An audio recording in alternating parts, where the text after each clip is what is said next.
সময় আবার এসেছে নবীর খতমে নবুয়তের জন্য জাগ্রত হওয়ার। সময় আবার এসেছে নবীর খতমে নবুয়তের জন্য ঘুম ভাঙার। সময় আবার এসেছে নবীর খতমে নবুয়তের জন্য ঐক্যবদ্ধ হওয়ার। সময় আবার এসেছে নবীর খতমে নবুয়তের জন্য সম্মিলিত হওয়ার। যে যেই দলের হন না কেন, যে যেই মাযহাবের হন না কেন, যে যেই মাসলাকের হন না কেন, যে যেই মাযহাবের হন না কেন, আমার আল্লাহ যেমন এক, আল্লাহর সাথে যেমন করেও শরীক নাই, আমার নবীও শেষ নবী, নবীর পর আর কোন নবী নাই। কথা বলেন ঠিক না বেটে? বিশ্ব নবীর ইজ্জতের জন্য, বিশ্ব নবীর প্রতি ভালোবাসা প্রদর্শনের জন্য আবার যদি আল্লামা হারুন বুখারী বৃদ্ধ বয়সে লাঠি হাতে নিয়ে আল্লামা মধুপুরী বিশ্বাস যদি আমাদেরকে ডাক দেয় বিশ্ব নবীর খতমে নবুয়তের জন্য, রাজি আছে কি নাই? লিল্লাহি তাকবীর। হে তাওহীদি জনতা, হে নবী প্রেমিকেরা, বিশ্ব নবীর ইজ্জতের জন্য সাহাবায়ে কেরাম যেমনি ভাবে জীবন দিয়েছিল, বিশ্ব নবীর ইজ্জত রক্ষার জন্য হযরত বেলাল যেভাবে শহীদ হয়েছিল, হযরত খুবাইব যেভাবে কাবাব হয়ে গিয়েছিল, বিশ্ব নবীর ইজ্জত প্রতিষ্ঠার জন্য, খতমে নবুয়তকে জিন্দা করার জন্য প্রয়োজনে জীবন দিতে রাজি আছে কি নাই? বলেন না লিল্লাহি তাকবীর। আল্লাহ পাক সবাইকে কবুল করেন, বলেন আমিন।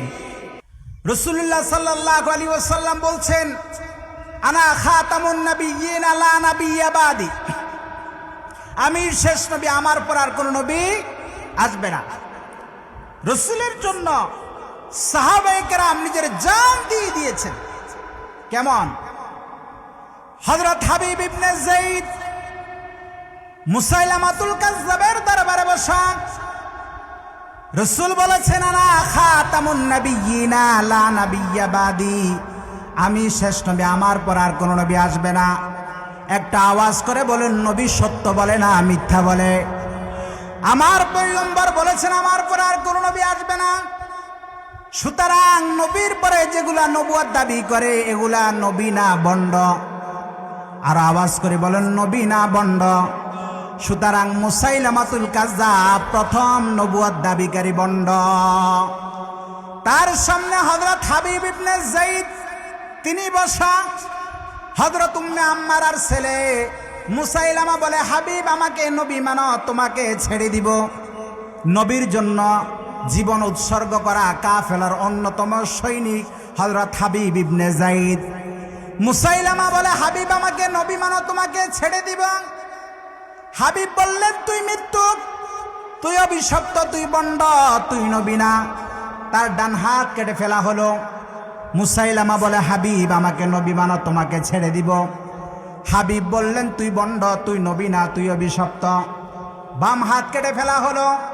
মুসাইলামা বলে, হাবিব আমাকে নবী মানো, এখনো ছেড়ে দিব। হাবিব বলল, তুই নরকের কীট, তুই দাজ্জাল, তুই অভিশপ্ত, তুই বন্ড, তুই নবী না। ডান পা কেটে ফেলা হলো, বাম পা কেটে ফেলা হলো। তিলে তিলে করে যখন তাকে শহীদ করা হয়েছে, ডান হাত কাটা হয়েছে, ডান পা কাটা হয়েছে, বাম হাত কাটা হয়েছে, বাম পা কাটা হয়েছে। একে একে করে যখন তাকে শহীদ করা হয়েছে, এই খবর যখন তার মা হযরত উম্মে আম্মারার কাছে পৌঁছেছে, তিনি যখন শুনলেন তার সন্তানের শাহাদাতের সংবাদ, জিজ্ঞাসা করা হলো, উম্মে আম্মারা, তোমার ছেলে হাবিব, তাকে মুসাইলামা তিলে তিলে করে হত্যা করেছে। জিজ্ঞাসা করলেন কেন? বলে, মুসাইলামা তাকে নবী মানতে বলেছে, হাবিব তাকে নবী মানে নাই। প্রতিটি আঘাত করেছে, হাবিব তার মুখের মধ্যে থুতু নিক্ষেপ করেছে। উম্মে আম্মারা বলে, আমি শুনি খুশি হলাম যে আমার ছেলে নবীর খতমে নবুয়তের জন্য শহীদ হয়েছে, আর এই কারণে তো আমি তাকে দুধ পান করিয়েছিলাম। জোরে বলেন সুবহানাল্লাহ।